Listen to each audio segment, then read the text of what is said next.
The government has been hemorrhaging money for decades now. But once in a blue moon, a miracle happens where the government actually brings in more money than they spent that month. And last month was one of those rare and wonderful occasions, so I think we should talk about it. Tariffs may be a concern for consumers, but they're having a positive impact on the federal budget, data released by the Treasury Department showed. The federal government took in more money than it spent in June, the government said today, helped partly by another increase in tariff revenues, which are now higher than they've been in at least a decade. And this is pretty interesting. Tariffs have been on and off, so much so that Taco has become the let's go Biden of the Democratic Party, which stands for Trump always chickens out, meaning that any tariffs that Trump imposes, probably he's going to walk back. We've seen this happen consistently with tariffs against Mexico, Canada, China, Vietnam, the UK, and many others. But there's still been a blanket 10% tariff that Trump has levied on, I think, every country or all imports coming in. And in addition to that, he closed what's called the de minimis rule, which basically means that there are no tariffs on anything under $800. So now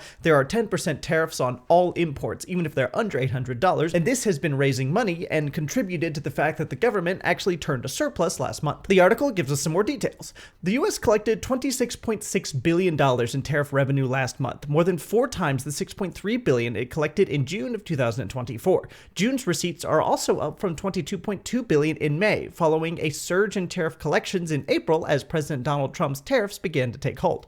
One result of the increased tariff revenue is a $27 billion budget surplus for June. That surplus was primarily driven by an approximately $187 billion reduction in government spending for the month. The reduced spending comes amid efforts by the Trump administration to cut expenses through the Department of Government Efficiency and a reduction in the size of the federal workforce. So we've got 2 big factors at play here that are contributing to the budget surplus. The first is more money coming in, and that's via the tariffs that we just talked about. You charge for imports, the government has more money. The second is there's less money going out via the Department of Government Efficiency, and also the fact that the federal government now pays far fewer employees than it did before. So more money coming in, less money going out, that helps contribute to the surplus that we saw. And at face value, it seems like all of this is working really well. Trump said he would slash the federal budget, and look at that, he has. We are running a surplus, but that's only at face value. If we dig deeper, we actually start to see that this is not only not that great, but it's also not even close to what it's made out to be in all these articles that I've seen about it. And I really hate to be the bearer of bad news here, because initially I was excited, but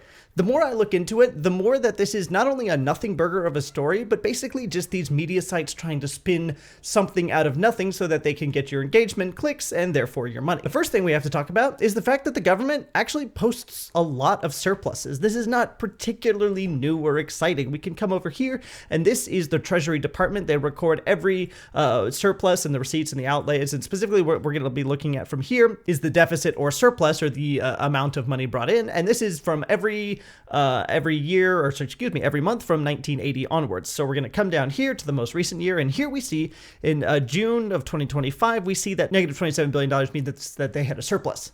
And then if we look just before that, we see that there was basically $316 billion loss. Before that, we also had a surplus. Oh, that's interesting. So we've had surpluses in 2 out of the last 3 months, and then we go back here a little bit, lots of losses, but then we had a surplus in September.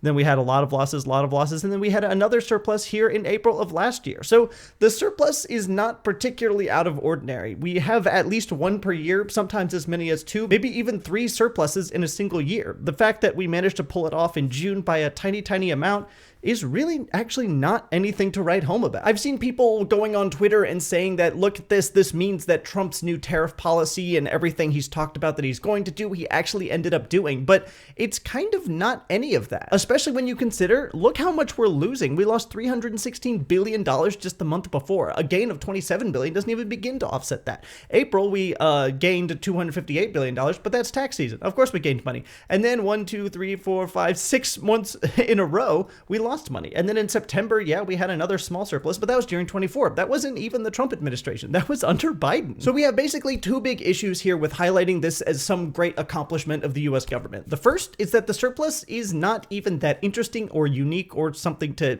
really even care about. And the second is that it kind of means almost nothing. See, the government has been borrowing like there's no tomorrow for decades. I mean, just look at this history of debt.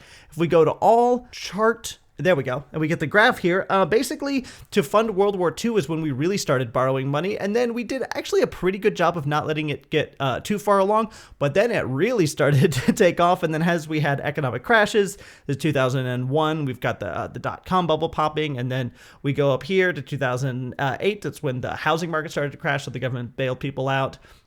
And then we go back up here, and it's actually doing fairly well, but under the Obama administration, as he continued to bail people out and expand social services throughout the Affordable Care Act, then we get into the Trump's first term in 2016, and then into 2017, we see that despite the fact that there were no major economic recessions during the first part of Trump's first term, the federal deficit is actually still increasing by essentially the same rate, if not more than it did before. Then we hit 2019 into 2020, which was, of course, the pandemic, so the government started bailing people out, and then it continues to go up, and even though we haven't hit another major recession since then, it still continues to go up. It's basically just straight up from 2001 onward with not a care in the world. The fact that we managed to make $27 billion out of almost $36 trillion of debt basically should count for nothing. And even if you do want to argue the point and say, okay, well, I mean, even if it's not much, at least it's something. We'll take the fact that there was a surplus when there's not usually a surplus, which is in June. And that's fair. The last June surplus we had was back in 2017. Also, interestingly enough, under the Trump administration. But I want to point out that these tariff profits are not money that's just pulled out of thin air. This is money that you or I or companies are paying for. You tariff imports, so it's more expensive to bring stuff in, meaning companies have to pay more in order to get their goods from overseas.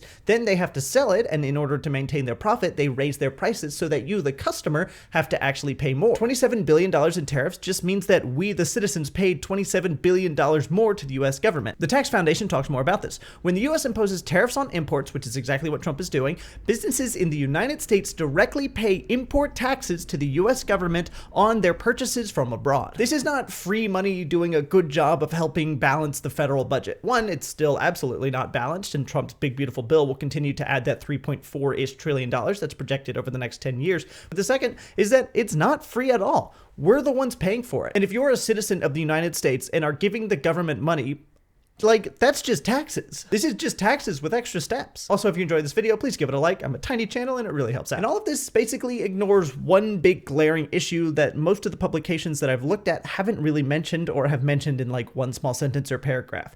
The only reason that we managed to turn a surplus in June was because the beginning of the month, the first, fell on a weekend, which means the benefit payments that went out in the form of like Social Security, Medicaid payments, so on, whatever government benefits are being sent out, happened in May, which means May had one set of benefit payments go out in the beginning of May, and then a second set of benefits come out at the end of May, which means that the only reason we ran positive in June was because the payments for June happened in May. If those payments hadn't happened in May and had happened in June, then we would have still run a loss of $70 billion. The problem is not solved, and I feel like no one is talking about that. But adjusting for calendar shifts of some revenue and benefits payments, it said that there would have been a budget deficit of $70 billion in June, along with a year ago adjusted deficit of $143 billion.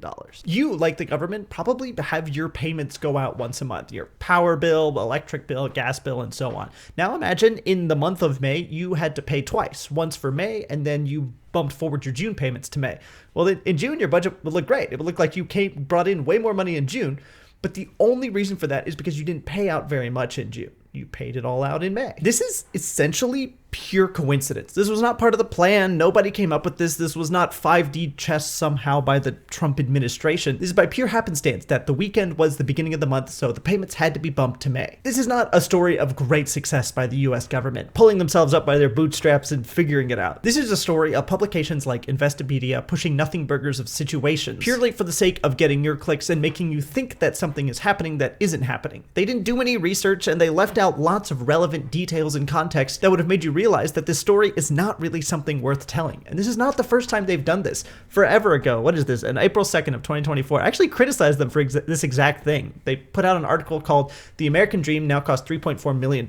And I went through the article and fact-checked almost every one of their claims and found that 90% of them were just incorrect. The studies they cited, they had read wrong. The research they had looked into was done incorrectly. Essentially all parts of it. Oh, in addition to that, they left out things like taxes when talking about the American dream and the costs of retirement. Everything was done poorly, to the point where someone suggested in the comments it may have been done by AI, which is a distinct possibility. At least some other publications that talked about this, like Reuters or some of these other places, talked about the fact that this happened because there were extra May payments. Investopedia didn't. They didn't even try. This is so obviously them pushing a political agenda in the stead of actually doing good research and journalism and trying to tell a realistic story of what is going on. So really, this is a video about media literacy. When you see something unbelievable, like the government possibly turning around their budget deficit and making more than they're spending, it's always good to look into it more, because 9 times out of 10, it is a lie. Thanks for watching.